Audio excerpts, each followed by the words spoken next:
All right, guys. Hey, how are you doing? I am Dr. Jason Bradley, the founder of Epic Functional Medicine Center and the creator and developer of the Epic 5 plan, which this detox series is based on. Of course, the Epic 5 plan has been in development, I think, for about 15 years. It is the kind of the core foundational plan that I use to transform my own health when I was literally on my deathbed back in 2004 and literally lost everything, including my marriage, my job, literally friends. I mean, you name it, it was gone from my life. And I had the fortune, I guess, to kind of find some gratitudes to step back from work. And luckily, a friend of mine could take over the clinic while I was gone and care for my clients and my patients. And I was able to go back into teaching a little bit at the university and had some downtime while I was there. And I spent my research time, my downtime, basically digging into me and figuring out what I needed to do to take back my health and my happiness and my life and control my future, because I literally had nothing left to give, not even to myself. So slowly but surely, I put together some systems that worked well for me over time. Since 2004, I dropped down from 275 pounds to about 165 pounds. I have energy now. My brain fog is gone. My migraines are gone. My migrating joint pain is gone, and my muscles are stronger. My mood is better. I could go on and on. I'm a far better person on this planet than I was in 2004. I'm able to give and contribute and hopefully provide value. And ultimately, our goal here with this detox is to help you guys take back your health and your life and get control of your future. And this whole video series is just to help you guys dive into one tiny little piece of that Epic 5 plan, which is the Metabolic Detoxification diet. If you want more information about the Metabolic Detoxification diet and even the whole Epic 5 plan, we have an entire online curriculum that is available. It's hosted at epic5.teachable.com. You can enroll in it for sure. You can just click on a button and enroll in it. And then if you are my client, you're already enrolled in it. We enroll all of my clients in that curriculum. It is, videos to watch, things to read, handouts, resources, links, research. I mean, there's a ton of material that's built in there. I don't know how many hours and hours and hours of videos that we have in there at this point. I don't know how long it would take somebody to go from, starting at the beginning of that curriculum and getting all the way through.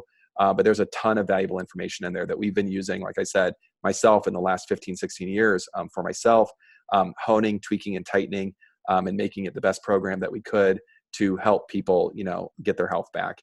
And I'm just excited to share that with you guys. Of course, we have the book coming out based on the curriculum a little later this year. Spring of 2020 is the due date. And it's also called the Epic 5 plan.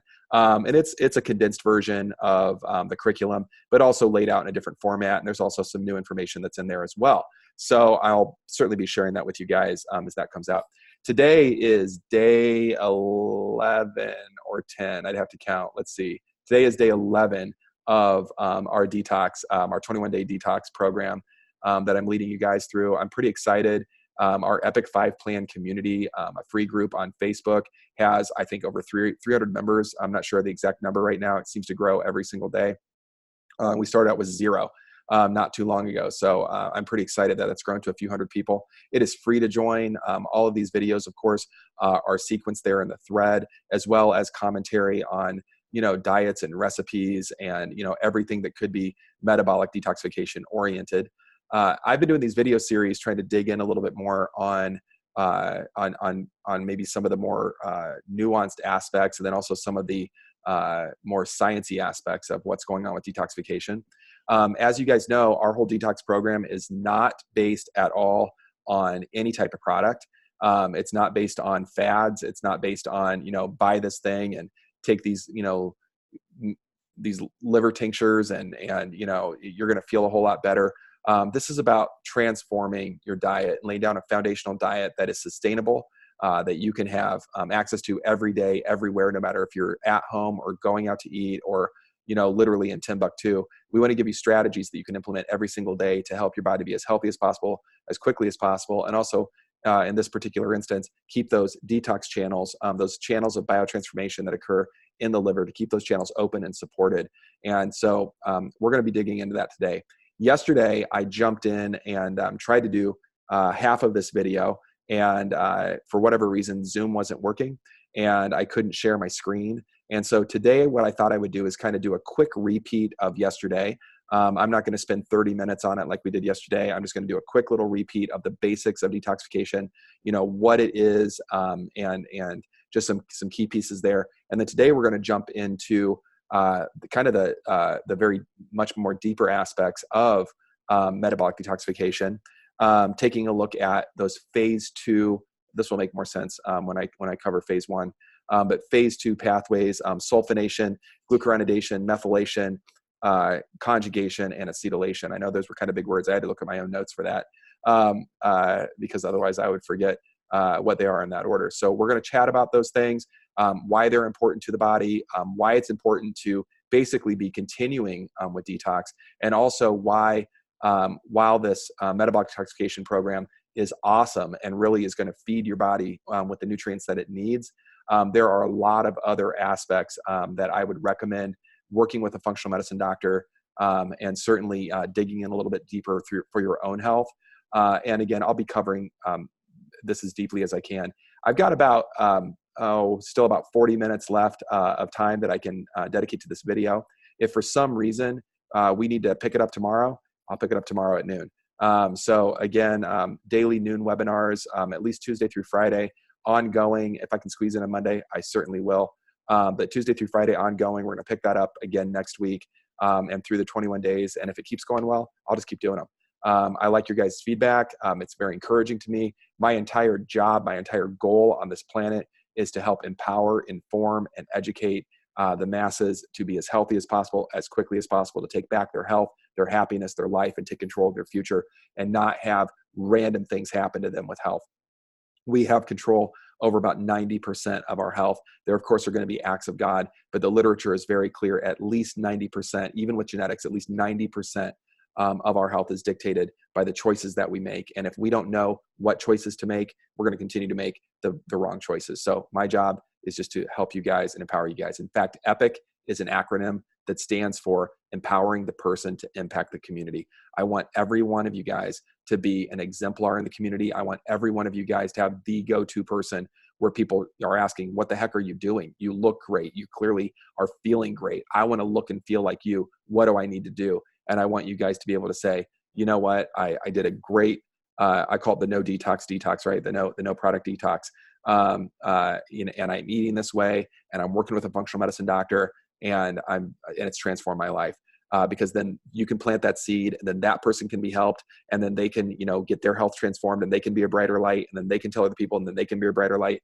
And my goal on this planet, again, is to help people be the brightest lights in this dark world that they can be.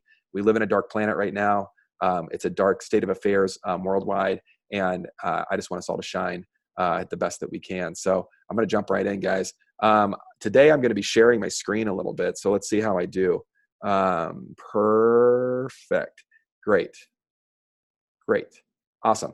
So I'm going to be sharing my screen, and I'm just going to kind of recap what we did yesterday. This is just a picture of the liver.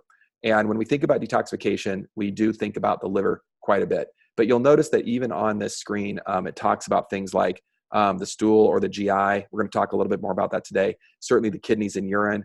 The body is going to use every single pathway that it can to get rid of toxins in the body. Our body does not do well with toxins. We become sick and we die when that toxic load becomes too high. So of course we have liver detoxification. We have GI detoxification, certainly kidneys, but also areas that we might not think about, like the skin. And if we have time tomorrow, otherwise I'll pick it up next week, depending on how far we get today and the time that we have allotted. Even our breath can be used for detoxification. Every time we breathe out, we're breathing out noxious gases. Our skin is always secreting, and there's some advanced techniques that we can use for quote detox to help support those pathways. Our breath, our skin, even our bowels, and even our kidneys, to just get that junk out of the body. And ultimately, that's the entire point. What the heck are toxins? Toxins are what we call metabolic end products. Everything that happens in your body, every single good biochemical process has junk, has leftover toxic waste, and our body has to get rid of that. That's just an ongoing thing. Every animal has that, including humans. but also microorganisms, pathogens, bacteria, viruses, yeast, fungus, molds, etc. All of that stuff needs to get out of the body. Contaminants and pollutants. We've released something like 40,000 novel new chemicals into the world in the last 20, 30 years. We have no long-term studies at all. Those chemicals were fast-tracked through the FDA. Don't get me started on the FDA. I sometimes ask who's watching the watchdog, but again, that's a different topic for a different day. One of the more noted contaminants and pollutants that's in our system, or that's in everybody's system, it seems like these days, is glyphosate from Roundup, from farming chemicals. For decades, they told us that stuff was safe.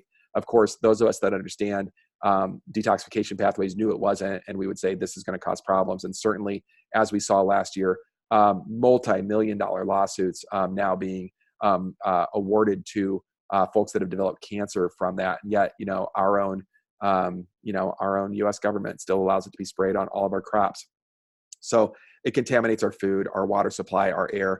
Not to mention things like heavy metals, and who knows about GMO foods, right? I mean, we manipulate these foods. We say that they're safe. We say a lot of things are safe, and then 5-10 years later, we decide it's not safe. I feel like sometimes the United States is a testing ground for new things, and I wish that we weren't. Insecticides, insecticides and pesticides. I think that there's a real common misconception that a lot of these insecticides and pesticides will kill off the pests, when really what they do is they basically are birth control for the pests. They're what we call xenoestrogens, or they're birth control. It makes those little pests unable to become pregnant. So because they can't become pregnant, they can't have offspring. If they can't have offspring, then they die off, or their load is reduced a lot.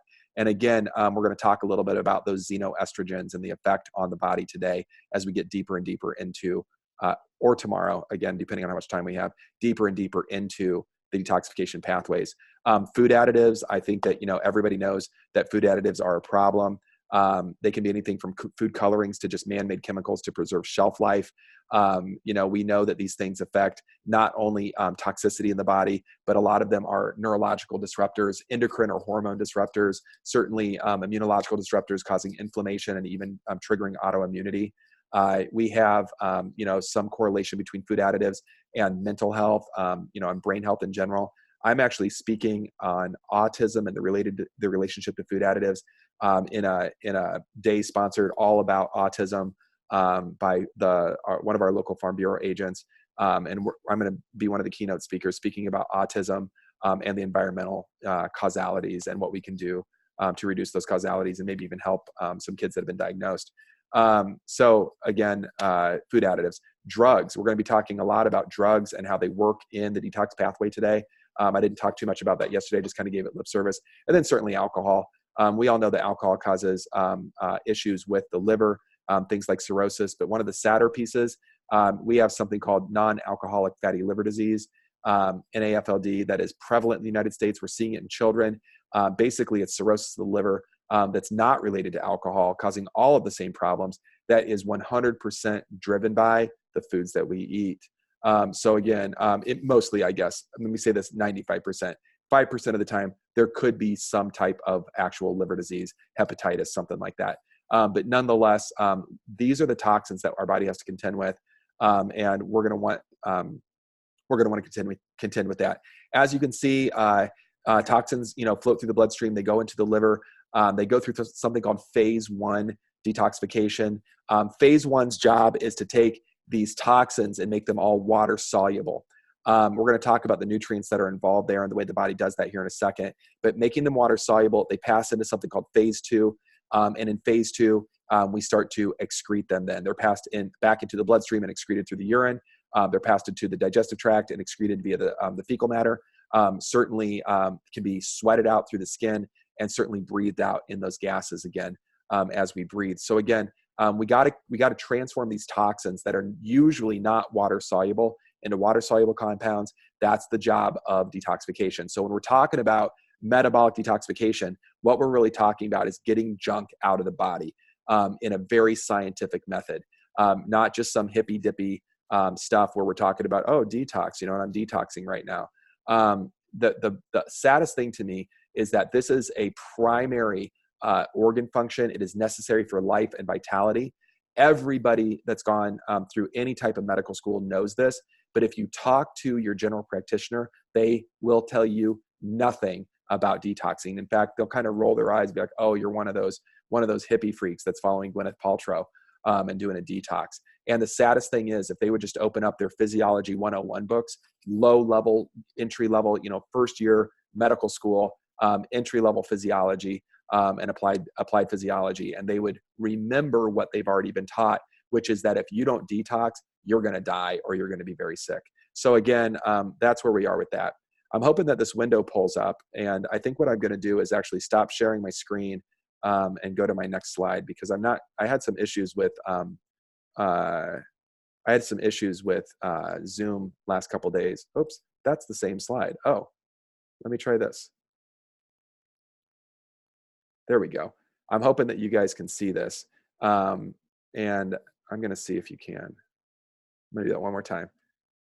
I wish I had an editor. It would be a whole lot better. There we go. Perfect. Okay, great. Now I know we're sharing the right one.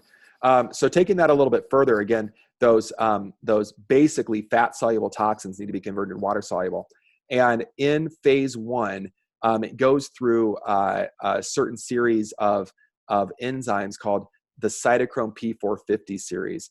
You guys might have heard of that before. Certainly if you've studied biology, physiology, certainly healthcare, you would have heard of Cytochrome P450, because every single drug on the planet needs the P450 system working so that we don't die from the drugs that we're taking to help us be healthy again.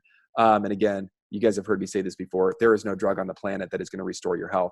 No one was born with a Zoloft deficiency or a Lipitor deficiency or a lisinopril deficiency or a methotrexate deficiency.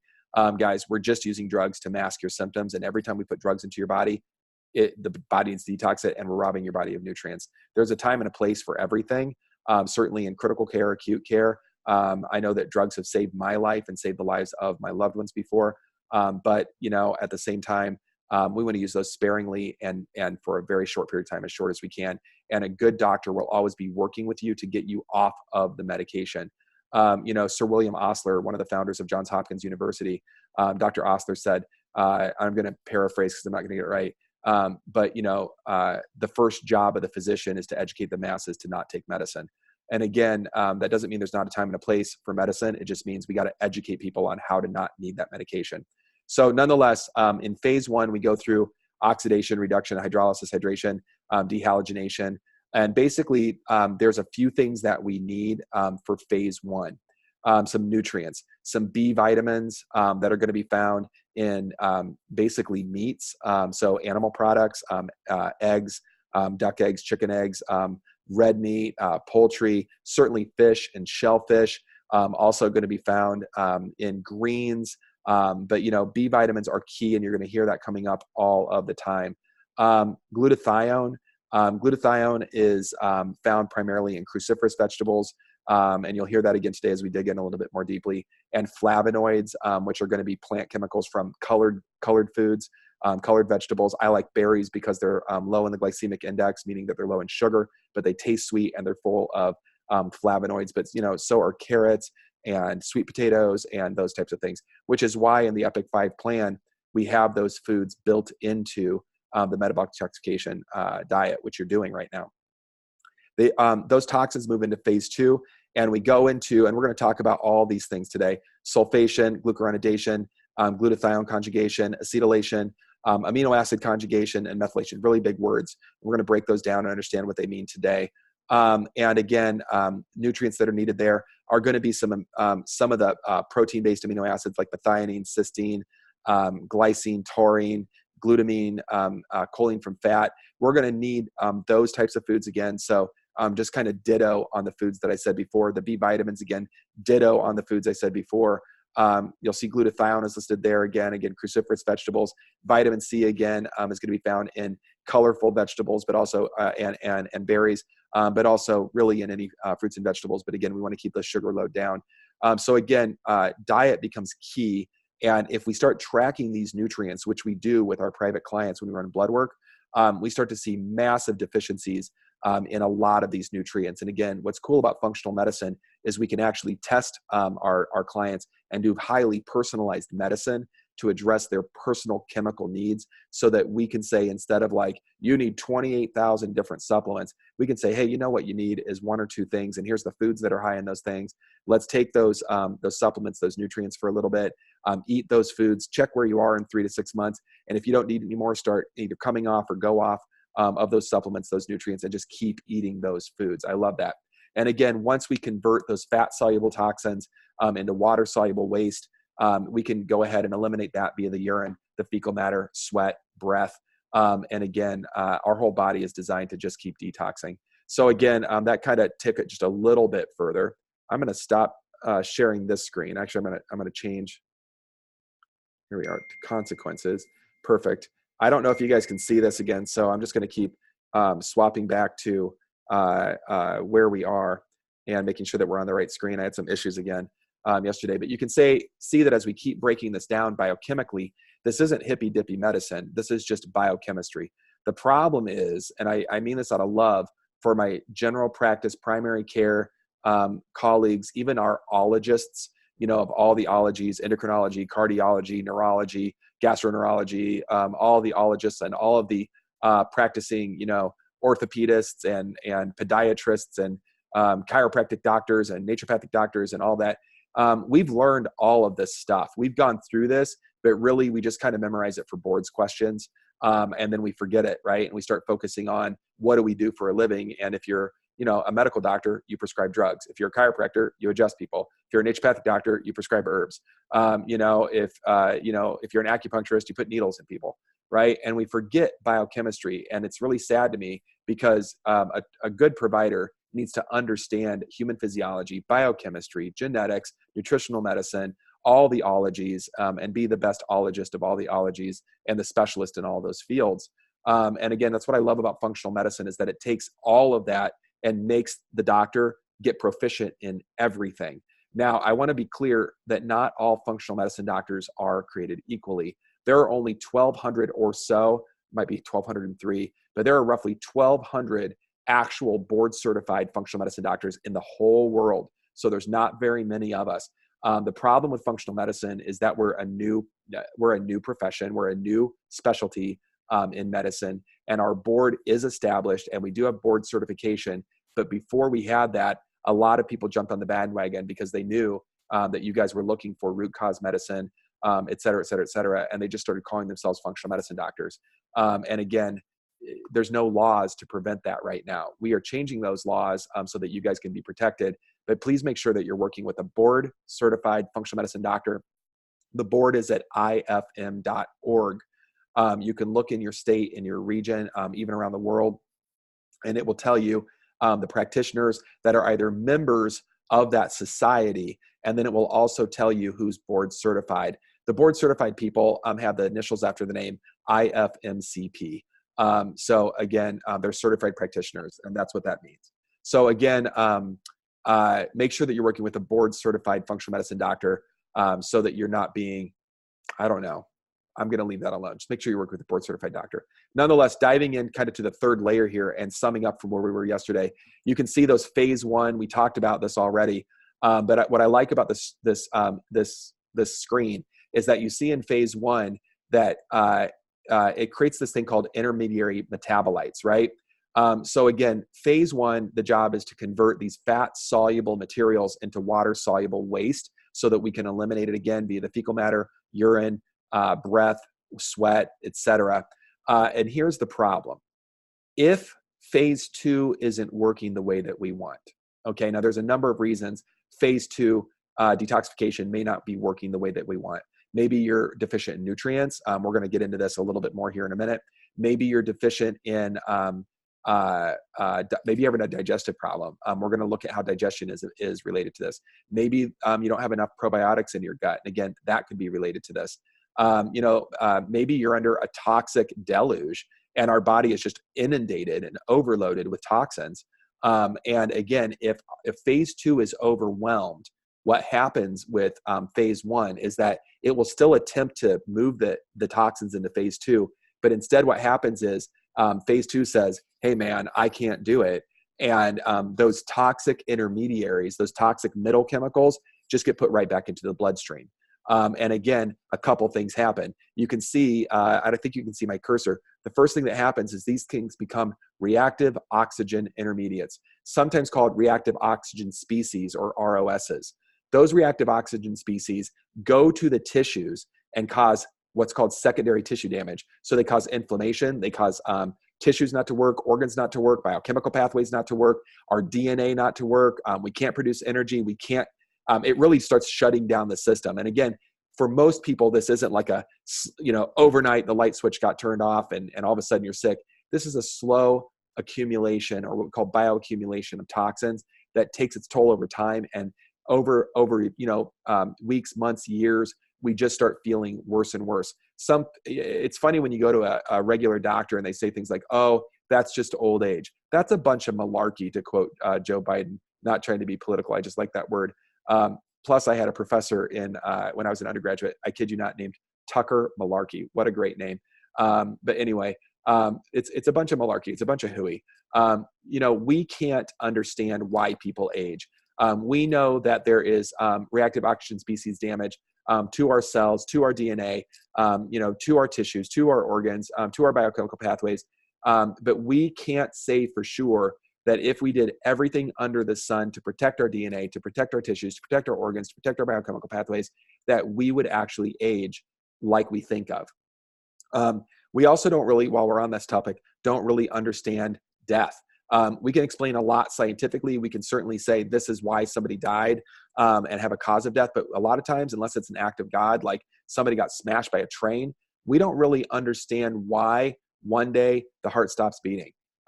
Again, we don't understand why, kidneys fail. We're starting to understand the environmental causalities there. But as far as a pure scientific reason of why people die, we don't know.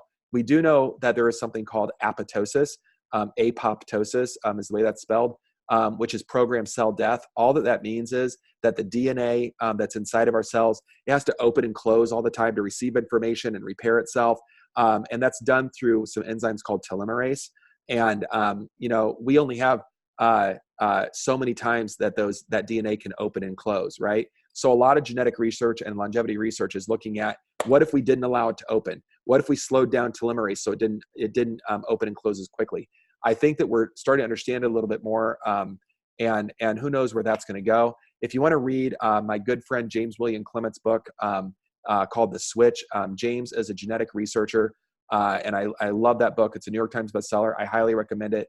What I would say as far as that goes is, quote from James, I met James working on a Netflix documentary. I was hired as the medical supervisor for the documentary. The documentary actually did not get aired. We did get greenlit, and then our funding got pulled. But basically, it was Unlocking Immortality.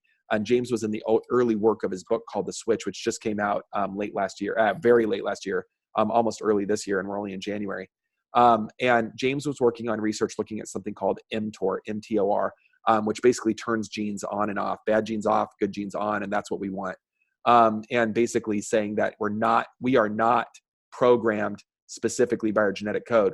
We're programmed by the genes that are on and not the genes that are off. So again, the goal is turn the good genes on, turn the bad genes off.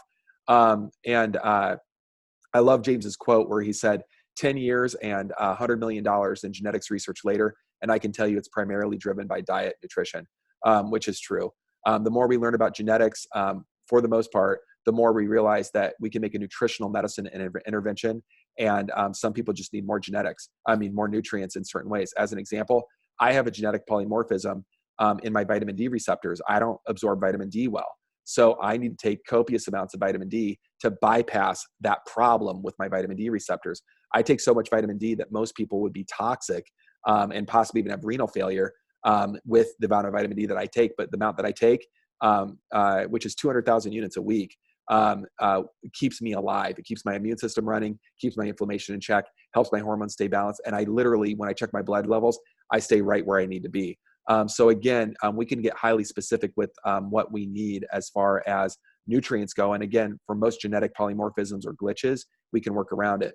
But nonetheless, we have secondary tissue damage. A lot of that is due to what we talked about. That secondary tissue damage can lead to free radicals. Free radicals, their claim to fame is they're related to cancer, right? They cause cancer, they perpetuate cancer.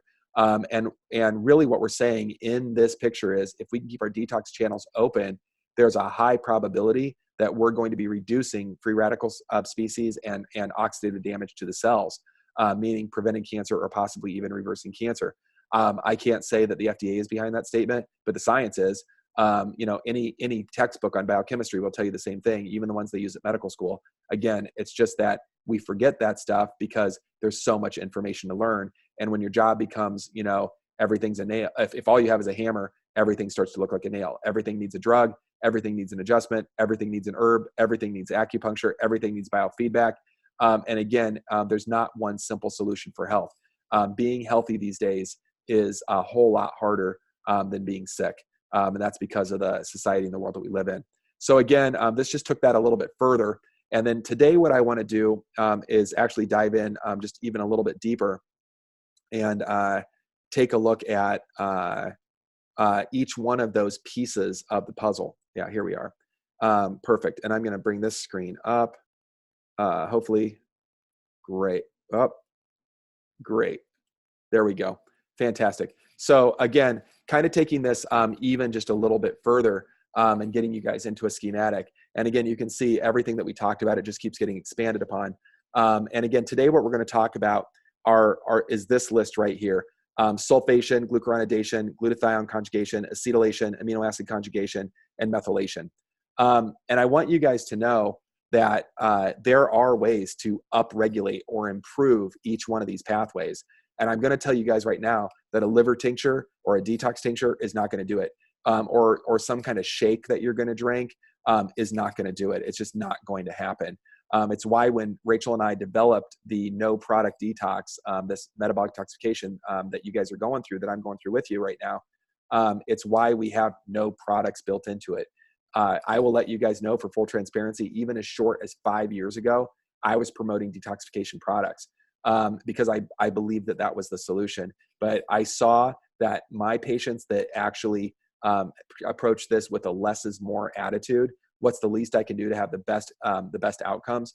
A lot of times we just focus on those epic 5, those pillars: hydration, diet, which we're talking about right now, movement, stress management, and sleep patterns. And then couple that with a highly personal, targeted for your biochemistry, for your genetics, personalized functional medicine plan.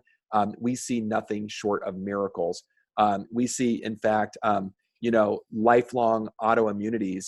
We see their antibodies go from positive, which is bad, to negative over time. And we have hundreds of documented cases to show that. So again, just know that there's not a simple solution for this. We've tried to boil it down to eat this way and drink this green smoothie every day. But I want you to know the science that went into that is very, very, very deep. So I'm going to start out with an easy one: amino acid conjugation. What this means basically is that we need amino acids. Where do amino acids come from? They come from proteins. Where do we get proteins? Primarily animal products, right? So it could be, meats. It could be fish, shellfish. Certainly could be eggs. It could be, different types of dairy. I know that you guys know I'm fairly anti-chicken eggs. I'm fairly anti-cow dairy for lots of reasons. That's why it's not on the detox. And that's a whole different discussion for a different day. And maybe we'll get into that next week if we have time. And otherwise, like I said, if you guys are enjoying these webinars, I'll just keep them going. I've set aside my lunch, basically Tuesday through Friday now, to do a noon webinar. And I just kind of Rachel says I'm downloading my brain. So if you guys are enjoying it, give me some comments, and I'd love to hear comments, and tell me that you want to keep going, and I'll just keep going. But nonetheless, amino acid conjugation, we need to eat protein. I get a lot of questions from vegans. Well, I read the China study that said we don't eat meat. And I read, this one article, that said this. And I will let you know those articles exist. Those studies exist. But I will say for every about 2,000 articles that we have showing that we need to eat animal protein, we have 1 or 2 studies showing that we don't. And again, if we look at those 1 or 2 studies, typically they're motivated by researchers that themselves are vegan, and they're just trying to prove to everybody that they're right, basically. No offense to my vegan friends. I don't have a lot of vegan friends. as you can imagine. I do have some vegan patients, and even they agree they're secretly not vegan, that they will have animal protein or will get some collagen protein into them just to make sure they're getting all their amino acids. But again, we need a properly functioning liver. Most liver dysfunction, again, comes from a buildup of toxins or a poor metabolism. Again, if we have a lot of sugar in our diet, the liver is going to be inundated with sugar. Enzymes are going to creep up, and we're not going to have good pathways with that. And again, hepatitis and infections, but about 90% of it is the foods that we're eating. That said, I want you guys to eat protein. That's why we have protein built in as part of our basic dietary structure. Vegetables, what type? Green leafy vegetables, cruciferous vegetables, and colored vegetables. We're going to dive a little bit more deeply into that today. Certainly healthy fats. We're going to dive briefly into that today. Certainly healthy proteins. I already mentioned why we have those in there. Berries, again, for the sweet, because they're low glycemic load, they're sweet, but also they're high in flavonoids, antioxidants, and the list goes on and on. Colored vegetables as well that are non-nightshades, and then acids to stimulate digestion, which we're also going to get into today. So again, you'll see that this Epic 5 metabolic detoxification is not just lip service of like, eat some foods, and let's focus on whole foods. You guys are going to see that we have critically thought through every single leg of this, and it's well substantiated in the literature and in even the basic physiology, biochemistry, pathology books. So again, amino acid conjugation, just make sure that you're getting a whole spectrum of amino acids. When we talked about that green smoothie, I mentioned that if you guys wanted to add some bulletproof collagen protein into it, you're welcome to. And if you wanted to add some MCT oil into it, mixed chain triglycerides, or throw an avocado in there for fats, by all means, please do. If you want to add some fiber in there in the form of psyllium seed husks, hemp seeds, chia seeds, flax seeds, by all means, throw that stuff in there. And if you do all of that, we basically have a whole meal. It's a liquid meal. Some of our more, what's the word I'm looking for? Our more ill, our more sick patients that come to us, we start them on a liquids only diet using that structure that I just gave you. Again, honing in on their food sensitivities so that we can say, do eat these foods, don't eat these foods, again, tailoring it to their personal needs. But at the same time, we use that liquids diet to really turn people's health around, usually in a very quick way. But nonetheless, that's amino acid conjugation. And of course, amino acids, proteins are the building blocks of all cells, all hormones, all enzymes. We need proteins in our body. If we don't have proteins, we waste away. So again, please get protein, adequate protein into your diet. So let's just start at the top and go through sulfation. Sulfation is, and again, we have just big words in medicine. And again, I don't know why we do that. I wish we had more simple words. But sulfation is basically the process using sulfur, where it's the main pathway for the elimination of excess steroid hormones, noxious neurotransmitters like glutamate that makes us, very anxious, and then also what we call xenobiotics. So again, sulfation helps us get rid of, again, I'll say it again, excess hormones. We know that a lot of cancers, strokes, heart attacks are related to excess hormones, things like insulin, estrogen, et cetera. Noxious neurotransmitters, I mentioned glutamate. Glutamate is a neurotransmitter that is related to anxiety, stress, worry, sleeplessness, as is estrogen, while we're on that note. And then also xenobiotics. What the heck are those?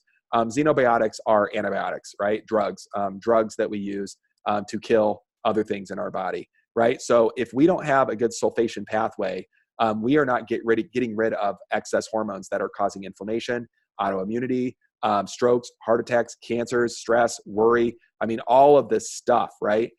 If we don't get rid of those excess xenobiotics, what happens is the toxic residue starts to take a toll on the GI tract and can lead to things like leaky gut and multiple chemical sensitivity, which I'll touch on here in a minute as well.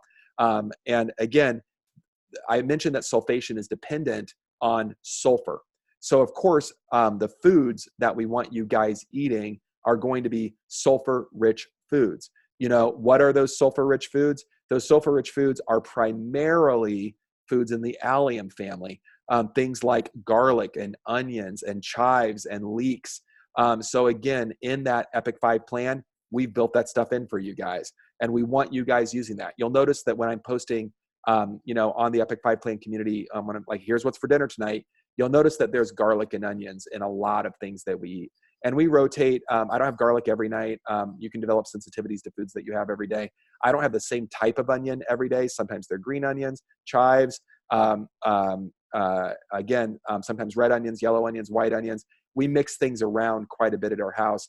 But I can tell you almost every night, I want to say every night, but it's probably not true. Almost every night we have something from the allium family in our system.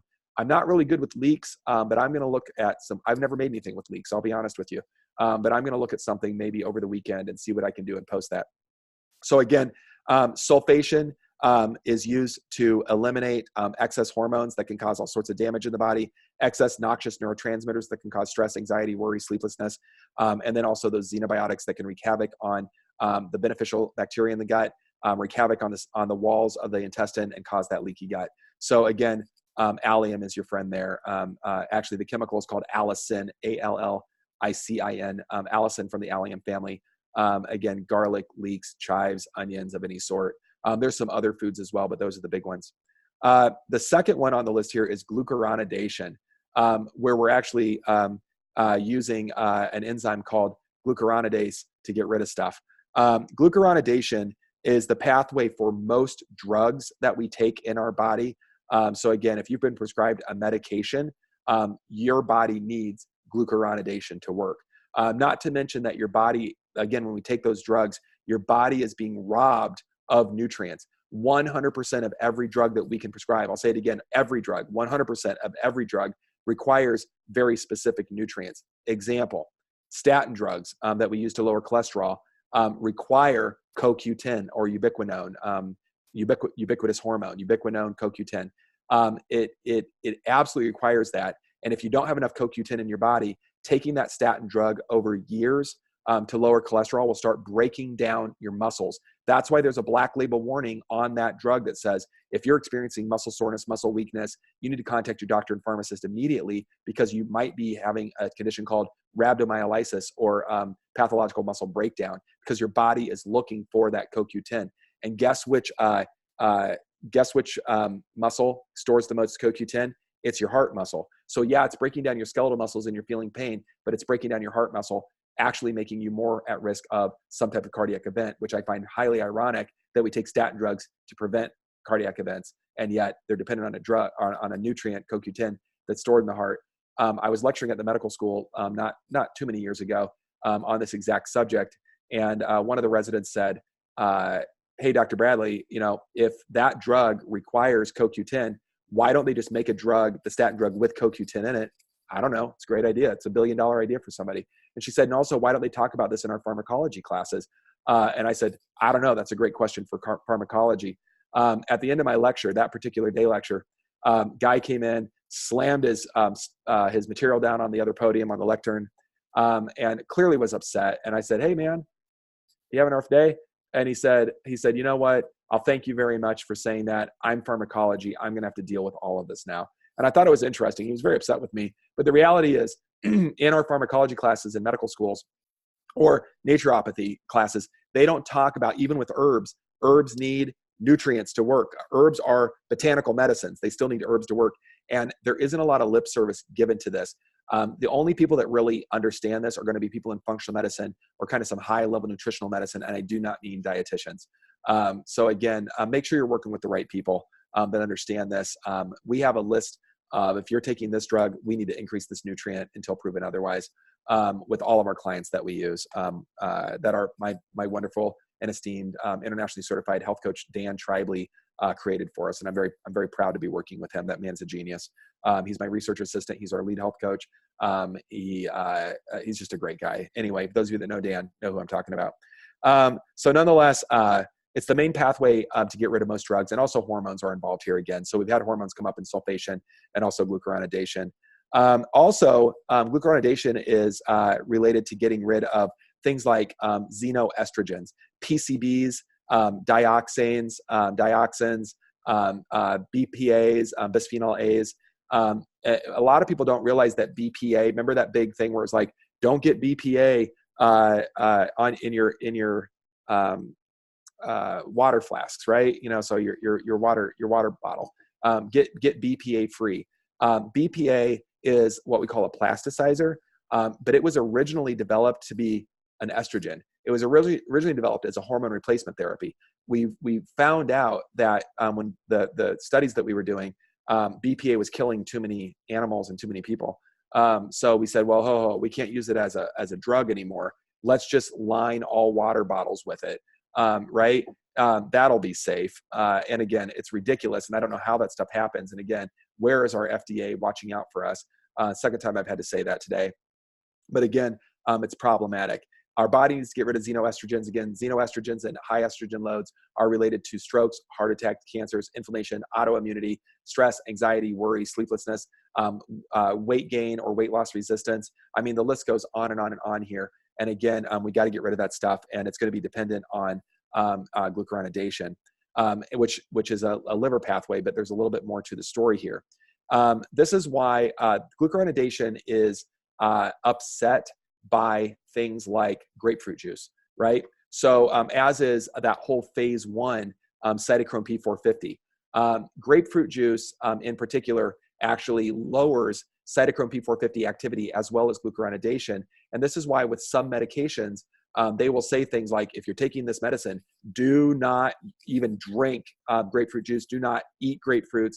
And it's because they're trying to protect you from the damage done from that drug through these biochemical pathways. And yet again, if you ask your doctor about detoxification, they're going to look at you like a deer in headlights, roll their eyes, and say you're a hippie. So again, just know that it's real stuff. Also, glucuronidation is necessary for the activation of hormones. As you guys know, my specialty is in functional medicine is autoimmunity, and specifically thyroid autoimmunity. So listen, if you're suffering from thyroid autoimmunity, shoot me a private message. I'll tell you how we can help. If you know somebody that's suffering from any type of thyroid issue or any of those thyroid symptoms, brain fog, fatigue, weight gain, headaches, joint pain, feeling cold, no libido. I mean, the list goes on and on there. It could be thyroid. Have them message me and I will happily connect with them and let them know if we can help and how we can help. That's my job, again, to reach as many people on the planet and help the masses be as healthy as possible. But we need to activate our thyroid. So again, I find it ironic that the main treatment for hypothyroidism is to give people levothyroxine, which is synthetic T4. T4 is an inactive hormone. It has to go to the liver through glucuronidation and be activated into T3. T3 is the active hormone. If we don't have glucuronidation working in our body, we're not going to be able to activate that T3. Also, while we're on that, that T3 then has to pass to the probiotics who eat one of those iodines on the T4 and convert it into T3 and pass it back into the bloodstream. If we don't have a good probiotic load, we're also not going to activate that hormone. And we're going to see that story coming up over and over and over again in glucuronidation. Glucuronidation is, we need a good probiotic load to conjugate, to get rid of these hormones, to make these hormones, to activate these hormones, to get rid of those excess hormones. Glucuronidation is going to be very key there. Again, what nutrients are we going to find? We're going to be looking at things like quercetin, curcumin, resveratrol. Resveratrol is found in the skin of dark grapes, not in the juicy part, just in the skin. Resveratrol is also found in things like red wine, but also I'm not really keen on alcohol these days. The more I read about it, the more I realize it's really impairing our detoxification pathways. So I hope that you're not drinking. If you are, please keep it to an absolute limit, moderation, maybe one drink at most, 2 drinks at the absolute maximum. And I would not do that every day. In fact, I'd say none.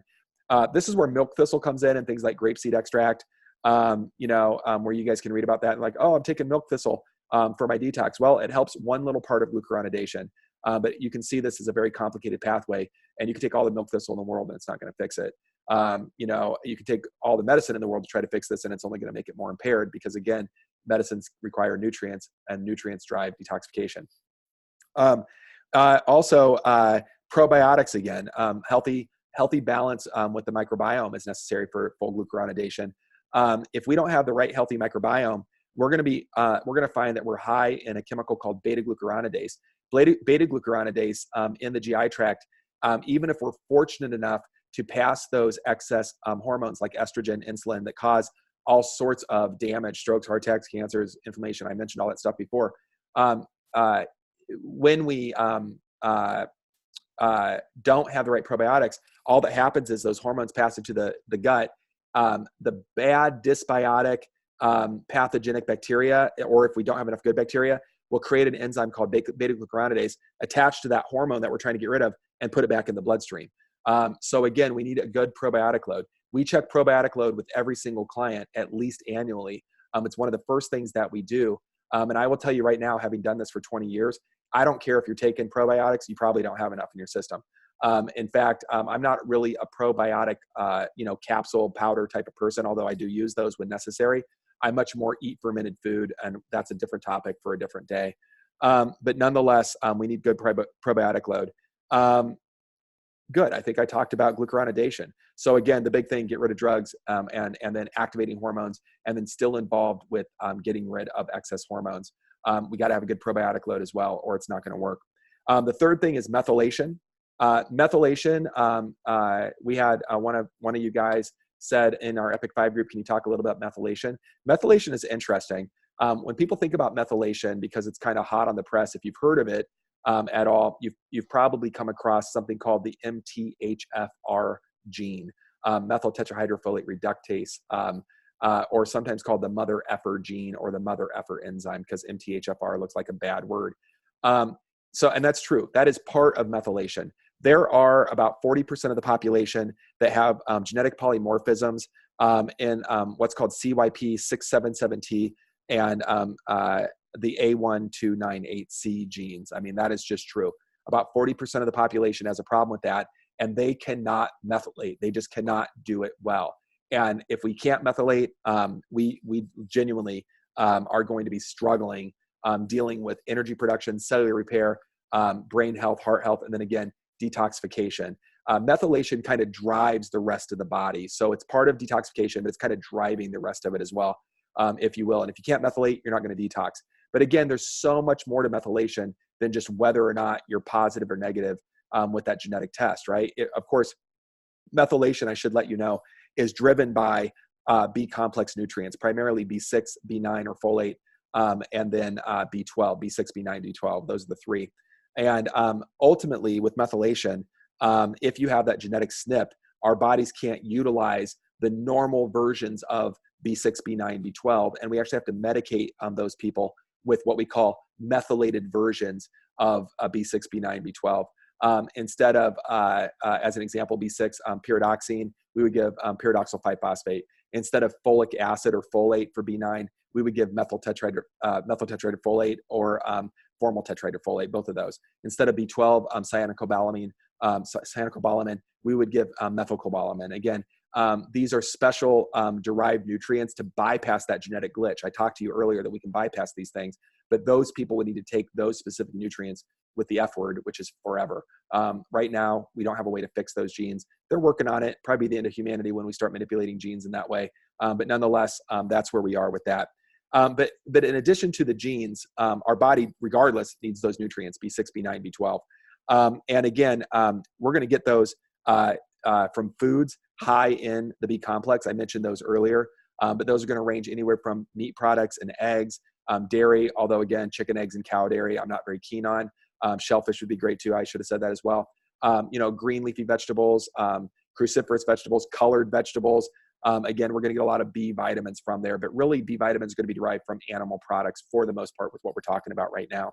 The GI, if we have a low amount of stomach acid, so again, this gets really complicated. If we have a low amount of stomach acid's job is to partially break down the food and also to stimulate the pancreas to release digestive enzymes and the liver to release bile and bile salts. And again, if we don't have enough stomach acid to break down the food and stimulate the release of enzymes and bile salts, we're not going to digest our food, which is break down our food into nutrients. So again, you need a properly functioning GI with enough stomach acid. You need proper enzymatic release and proper enzymes in your gut. You need proper bile in your gut. We check all of that with our patients again, right out of the gate, and then at least annually, sometimes more often than that, depending on what we find out of the gate. And again, you need good probiotics. We talked about that because probiotics take that food that's been broken down by acid and enzymes and bile, that nice sludgy mess, and those probiotics eat that, and then they excrete nutrients, and that's where we get nutrients. So what we call nutrients is really fecal matter from good bacteria in our gut, which I think is really fascinating. Talk about a symbiotic relationship. So again, we need a good, healthy, functioning GI. It's not enough to just take, some kind of product, milk thistle, and call it a day, or sort of clean up your diet and take get some kind of, shake and say, this is my detox shake. That's a bunch of bull. See, I edited myself. I'm pretty proud of myself there. I'm a sailor, as you guys know, and I have a mouth like a sailor. So nonetheless, I edited myself. I'm proud of that. Also, environmental toxins. We talked about things like dioxins, PCBs, BPAs, those xenoestrogens. Also, heavy metals can actually impair methylation. So again, we got to do everything that we can to keep those chemicals out of our body. Where do we get the most xenoestrogens? Mostly from non-organic food, right? Yeah, those pesticides and insecticides that we spray on the crops, and even the GMO, right? GMOs are safe. What we're doing is we're lacing xenoestrogens into the plants. So again, those little bugs can't proliferate. They can't have offspring. And again, what do? Gobble it up. We know those things cause cancer because of the xenoestrogens. Estrogens cause cancer. I mean, there's no surprise there. But they also impair methylation, which is cellular repair. And again, so a whole lot built in there. So we got to stay away from that stuff. We do heavy metal testing on every single new client. We do estrogen testing on every single new client to find out where we are.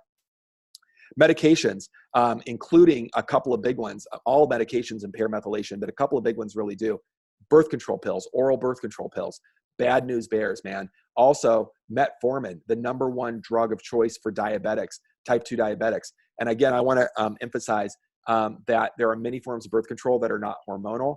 That's a different topic for a different day, but there's barrier methods and spermicides. And then for metformin, for type 2 diabetics, type 2 diabetes was created by us, meaning humans. And it's a condition of too much on the fork and the wrong stuff on the plate. Guys, we created type 2 diabetes. It does not exist in nature unless for some reason there's some kind of pancreatic tumor or something really broken in the liver. But we're talking a very small sliver of the population. Diabetes is really, and this is offensive, I'm sure, to a lot of people. I have been hyperglycemic before. I have had a high HbA1c. So I'm speaking for, I've had high insulin. I've had all of these issues. So I'm speaking from experience. Cardiometabolic syndrome, including diabetes, runs in my family. Again, I used to have it. Diabetes is a disease of choice. I'm sure that's offensive to some people watching this, but it really is. But the cool thing is, because it's a disease by choice, you have control over it and you can make these changes. And the Epic 5 plan was literally built, again, to help people, including type 2 diabetics. So again, we got to stay away from that stuff. And that's methylation in a nutshell. I know everybody wanted me to talk about genetics, but it's only one small snippet, no pun intended. SNP stands for single nucleotide polymorphism, or a genetic glitch, but it's methylation. Only a small SNP is genetics. The rest is, again, food and nutrients and toxic load and drugs and all of that stuff. Fourth thing I want to talk about here, or fifth thing, I guess, because we talked about amino acid conjugation, is glutathione conjugation. Glutathione is probably if it's not the most important nutrient in your body, it's arguably in the top 5. Glutathione is necessary for everything. The problem is, if you can't methylate, you can't create glutathione. Methylation is necessary to break down cysteine to N-acetylcysteine, to acetyl-methionine, to N-acetylcysteine, into homocysteine, finally into acetyl-methionine, and finally into methionine. That's that pathway. And methionine then becomes the precursor for glutathione, which is what we want. Glutathione is ultimately what we want. If we can't break that down, if we're impaired with methylation, we're going to be low in glutathione. Again, I'm sure that you picked up on this. We check glutathione loads with our clients as well. Glutathione is necessary for energy production, cellular repair, brain health, heart health, same thing that you heard before. Energy production, detoxification, you name it, glutathione is going to be involved. Studies that have been done show that the people with the highest amount of glutathione in their body live the longest and live the healthiest. I will let you know, these lab ranges of, I'm making this up, 100 to 300 points. We don't even know if that's correct. We've measured people that have lived the longest and healthiest. They have glutathione levels up to 500, 600, 700 points. So again, it doesn't look like you can overdose on it. On the flip side, talking about taking it as a medication, glutathione is not easily absorbed in the gut. That's why you see supplements like N-acetylcysteine on the market, like NAC, acetyl-methionine, or SAMe. You guys see that on the market. But again, if you're impaired with methylation, it doesn't matter if you take that or not. It might even be making matters worse. Homocysteine is a different topic for a different day. But we do measure homocysteine to check out methylation levels in the body. Coming back to glutathione, glutathione destroys free radicals. Think about cancer, okay? So glutathione is a free radical destroyer. It's the main defense against it. And it's found primarily in cruciferous vegetables, right? Broccoli, cauliflower, Brussels sprouts, kale, cabbage, radishes, turnips, greens, all of that stuff. So eat that stuff. That's why it's in the Epic 5 plan. That's why it's in that detox smoothie. And again, we have to have a good probiotic load in the gut, because healthy probiotic bacteria secrete something called N-butyrate or butyric acid, one of the short chain fatty acids they secrete. We know that the folks with the highest amount of butyric acid live the longest, live the healthiest. We also know that butyric acid is necessary, again, in the formation of glutathione. So again, it becomes a very complicated mix. We try to make it very simple with the Epic 5 plan diet and the smoothie. But again, we're really digging deep into the biochemistry to create this program. Again, the last one I want to talk about is acetylation, and I think we did it in just under an hour, and I'm pretty happy about that. Acetylation is needed to decrease things like histamine, right? So, people that eat foods and they get scratchy, they get itchy, not anaphylaxis, not like I eat a peanut and I swell up and I need an EpiPen. These are people that I eat something and I get itchy. These are people that have multiple chemical sensitivities, that walk into a name brand store like Target, and there's all the off-gassing from all the plastic products, all the clothing that's in there. And, their bodies can't even handle those toxins because their acetylation is so low. The Epic 5 plan is developed to keep foods low in histamine, which is great for the most part. Bone broth creeps in sometimes, and bone broth can have some histamine in it. But overall, overwhelmingly, the Epic 5 plan keeps histamine to a low. And again, that's why, acetylation is dependent on all the nutrients and the amino acids that we talked about before. So B vitamins, amino acids, vitamin C, all of that kind of stuff. So again, B complex magnesium, and then also lipoic acid, one of our essential fatty acids. And again, we're going to find lipoic acid in approved nuts and seeds that are on plan, and then also in animal fats. So make sure to eat fatty fish, right? I mean, it's good for you. Fish oil has other things in it like eicosapentaenoic acid, docosahexaenoic acids, and other types of essential fatty acids as well. So again, I want you guys to know that detoxification is not just some like hippy dippy, I'm going to detox and feel better. It's hardcore science. It's hardcore biochemistry. Genetics are involved. GI health is involved. There's a whole bunch that's involved here. And again, I want you guys to know that primarily the take home here is that it's nutrient dependent. Those nutrients can be derived from the foods that we're eating. And the Epic 5 plan, as constructed, is designed to get you the nutrients that you need. Couple that with that Epic Green smoothie again. And again, greens, cruciferous vegetables, greens and cruciferous vegetables, berries are going to get the majority of those nutrients and minerals. Acids, lemon juice, lime juice, something like that to stimulate digestion. Again, that stomach acid. Again, we can doctor that up by adding in probiotic powders, different types of psyllium seed, chia seeds, hemp, flax seeds for fiber. Collagen-based protein by Bulletproof is the only brand that I recommend. If you happen to be vegetarian, Pure Pea by Designs for Health is the only lectin-free protein powder that I know of, and I've researched long and hard for this because I don't like to be so product specific. But those two protein powders, throw some oil in there, either avocado oil, avocado oil, olive oil. Throw an avocado in there. Throw some MCT oil in there or coconut oil if you know you can handle saturated fats, and you can make a whole meal out of that. And again, if you're chronically ill, I would talk to your doctor, but a lot of times a liquids only diet is the way to go. So again, guys, I hope that was a lot. Listen, I just threw probably 5 years of postgraduate study at you guys in exactly 60 minutes with a couple of little soliloquies along the way. That was a ton of information, but we covered the entire detoxification pathway. So I'm happy about that. If you guys have questions, of course, throw them into the comment field in the Epic 5 plan community, and we'll discuss those. Come back and watch this a million times if you're interested in it. I'm fascinated by it. I've been studying this particular slide that you're looking at probably for about 17 years of my life. So again, every time I look into it, I understand it just a little bit more. And for, board certification for functional medicine, I mentioned that not all functional medicine doctors are created equally. There's only about 1,200 of us worldwide, the entire world that are board certified. You can find us on the ifm.org website. It's the only board certification that's recognized for functional medicine. And I just be careful who you're working with. But every functional medicine doctor that's board certified has had basically to memorize this slide.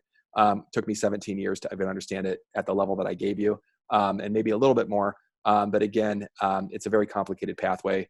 And I hope that you guys enjoyed my 17 years of study summed up now in 61 minutes. Listen, guys, I'm gonna end my stop. I'm gonna stop my screen and come back to you guys. And all right, so I hope that that was valuable information. I know we're digging really deep. Tomorrow I had planned that we were going to start talking about advanced detoxification techniques, and possibly we'll do that. I'll see the feedback that I get from you guys this evening. But nonetheless, my plan is to be live tomorrow at noon. I will let you know in advance. I have kind of a wonky schedule tomorrow. I have a lot on my plate. As you guys know, we also have some family health issues that we're mitigating right now, both with my dad, who is a terminal cancer survivor. We're going on 6.5 years right now. And I'm so happy that he's still with us. But his health is a little precarious right now. My mother, who is his caregiver, is having some issues, different issues, not life-threatening issues, but basically she slipped on the ice and fell a few times and didn't fracture anything, but the poor lady can barely move. They're both almost 90. Again, their health is precarious. And of course, for full transparency, as you guys know that follow me online or in our groups, you know that my own daughter, my younger daughter, Rachel and I's younger daughter, has been suffering quite a bit with some PTSD related to various life events that I won't go into on this video. But nonetheless, you know, she needs a lot of love and support and prayers right now as well. So I have a lot of doctory stuff going on tomorrow. I will be having a video. My plan right now is at noon. I'll make that decision by 5, 6 o'clock tonight. I might need to go earlier. I might need to go later, but I'll let you guys know in the group. So listen, I love you guys. Thanks for joining me. I'll be back tomorrow and we'll just keep digging. Have a great day. Bye-bye.